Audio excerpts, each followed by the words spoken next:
A few years before the tragedy of the Black Night, an isolated event occurred that threatened the fate of the world. A thunderous voice echoed through the walls of the sacred temple of Ifa at Oshogbo. The vegetation around the temple felt Orumila's anger as the atmosphere made the stems wiggle. The still waters of Oshun River were churned. "Who did this?" Orunmila yelled. The frown on his face deepened his wrinkles. The Babalawos lined up before him kept their gaze fixed on the ground. The wooden torches stuck to the walls illuminated the room.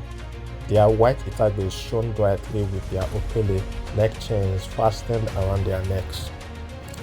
"This is not the work of an outsider," Ifakemi said as she walked through the stone doors of the room that housed the divine relics.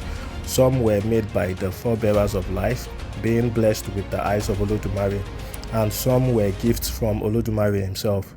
An artifact was missing, the staff of the forebearer of the Yoruba lands, Odudua. This is true. No one can open the doors without the knowledge of the Ifa binary codes used to unlock each doors. Ayede, one of the Babalawos, said. This room is deep under the temple. To open so many doors without hindrance is a feat only a favored Babalawo can achieve, Ifakemi said. She was the only Iyanifa among them. Ifayemi stood behind Orunmila, pondering. The staff was of great importance to the Yoruba people. It was one of the relics left behind by Oduduwa and used by him in the ancient battle against the cosmic entity, Okokun. Its power could be devastating in the wrong hands. Ifayemi had his suspect. He hoped it would not be him. But only him could pull off a daring act such as this with a motive considering the recent woes that had befallen him. Let me handle this, father, Ifayemi said as he knelt before Orunmila. I will return the staff, he said. You know who took it, Orunmila said. Ifayemi was silent for a moment. I beg of you, father, leave this task to me alone, and I shall not disappoint you, Ifayemi pleaded with insistence. Orunmila sighed. Very well, I need not remind you of its importance and the destruction it can cause in the wrong hands, Orunmila said. I will assist you, brother, Ifakemi said quickly. No, I will do this alone, Ifayemi insisted. Go, bring back a piece of our heritage and restore our pride, Orunmila said. Ifayemi set off. The eyes of Olodumare shone brightly in the sky. The forest of Ajeshire was partly lit by rays of light that squeezed through the holes in the forest canopy. The forest floor was solid and sparsely vegetated. Dead leaves littered the ground. Many tall trees stood firm, forming various paths within the forest. Akogun walked through the forest with a white staff in his grip. Its appearance was divine, a beautifully carved specimen of art. The lifeless body of Abike floated through the air beside him. He walked purposefully through the forest until he reached the marshy falls of the Oshun River. He was at the tail end of it, a place where the air was thin. He sank his feet into the shallow water and held Oduduwa's staff tightly with both hands. Abike's body still floated beside him. I really hoped it wasn't you, Ifayemi said, a few yards behind him. Akogun recognized the voice too well. Then look away as if you have seen nothing, Akogun said while looking far across the stretch of the river. How can I do such a thing? You forget so easily that we are bound by duty, a duty you have desecrated, Ifayemi said. Do not speak to me about duty, Akogun said with a strong tone. He turned around to look at Ifayemi. For many years, I have served and protected the will of Olodumare. I fought battles upon battles, Akogun said as he spread his arm wide to gesticulate his assertions. I gave my all for the cause. You should know that. You were by my side all the way. But what do I get? With all the power and glory, I return to an empty home. My child is without a mother. I have saved many lives on our journey, even yours. All I ask is to save one more, one that is dearest to me. Surely I deserve that, Akogun appealed to Ifayemi. They were like brothers. Their bond was known across the different kingdoms under the watchful eyes of Olodumare. They were two of the strongest Babalawos in the Yoruba land. Ifayemi was a descendant of the Forebearer and the son of the Orisha of wisdom. His prowess was expected, but Akogun was merely an ordinary son of a man who had no trace of divinity. His grandfather was a Babalawo who loved him dearly. He fell terribly ill as a child. To save him, his grandfather infused Ashe into his body and inscribed Ifa binary codes all over him. It was a forbidden act because it cost the host a lot, even life at times. His grandfather performed the ritual at the cost of his own life to ensure Akogun survived the process. From then on, Akogun's body bonded well with the atmosphere and he grew to achieve feats expected of a Babalawo with the blood of an Orisha. His strength drew the friendship of Ifayemi. They fought countless battles against Egbe Okuko, Darklings once commanded by Okuko. Fresh from the dark war that ensued in the Inri kingdom, his return was met with the demise of his beloved wife. Ifayemi knew he had served well. Grief was a terrible thing that could turn the hearts of great men to darkness. "She is gone, brother," Ifayemi said. "Don't you say that. Don't you dare," Akogun yelled. "She was like a sister to me. I cared for her too. Her passing left a big scar in my heart. It pains me that I can do nothing," Ifayemi said in an even louder voice. He held up both fists to gesticulate his pain. "But there is something we can do. If you cared for her like you say, then help me.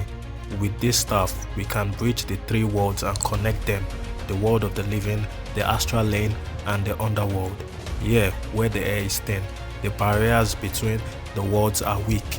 We can do it and pull our soul from the underworld," Akogun said. "It's too risky. We can't control the staff. No one can, not even Orunmila," Ifayemi said.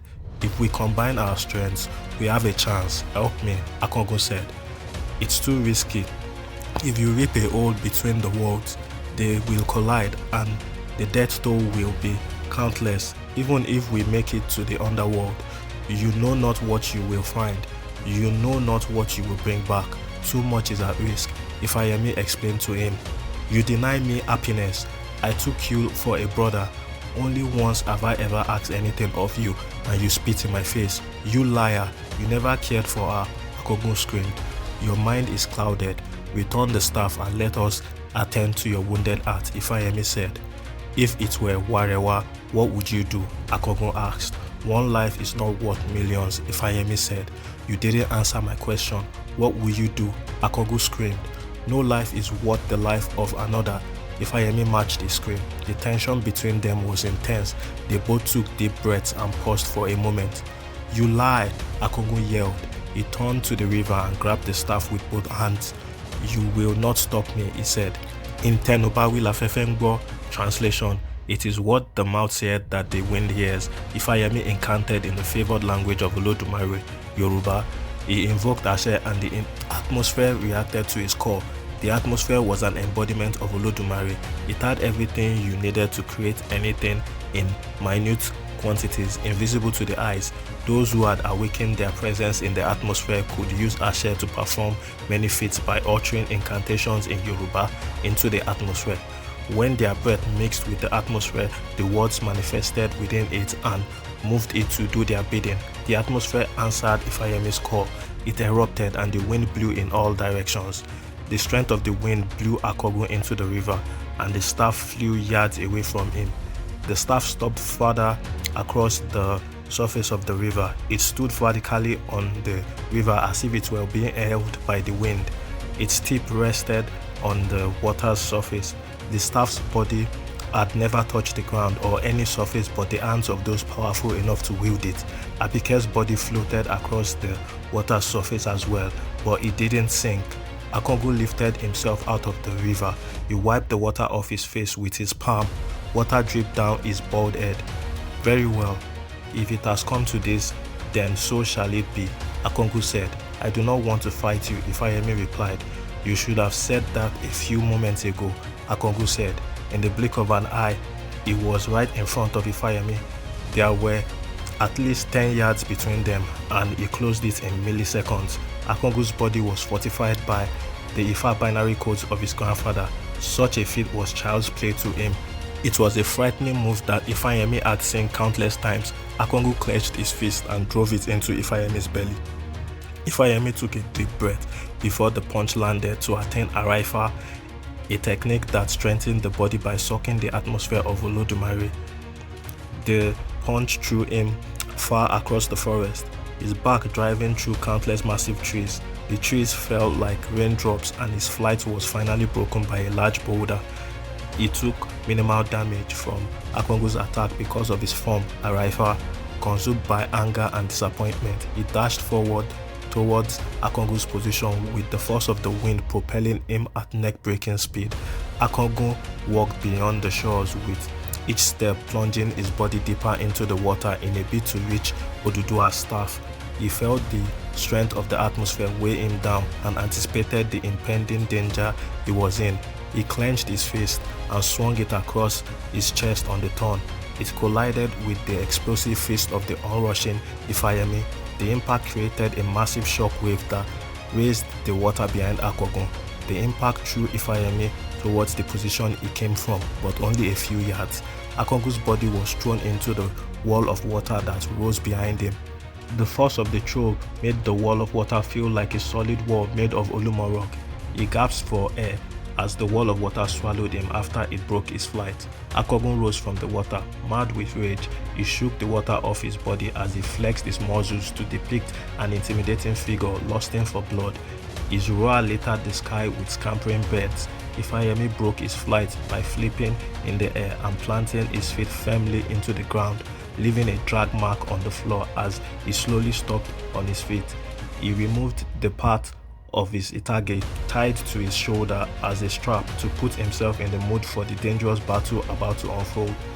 Akongu stormed out of the river. Water dripped from his hairless cap down through the battle scar on his face to his thick goatee. The Ifa binary code around his body glowed above his loose red itage tied around his waist. There was no need for further talks. There was conviction in the eyes of both men. Akongu jogged slowly towards Ifeanyi, who walked with a swagger towards his friend-turned-opponent. Akongu's jogs gradually turned into full sprints, and Ifeanyi matched him stride for stride until they smashed their palms together and locked them in. The impact moved the river and the tall trees. It was Ifeanyi's Araifa versus Akongu's fortified body. To be continued.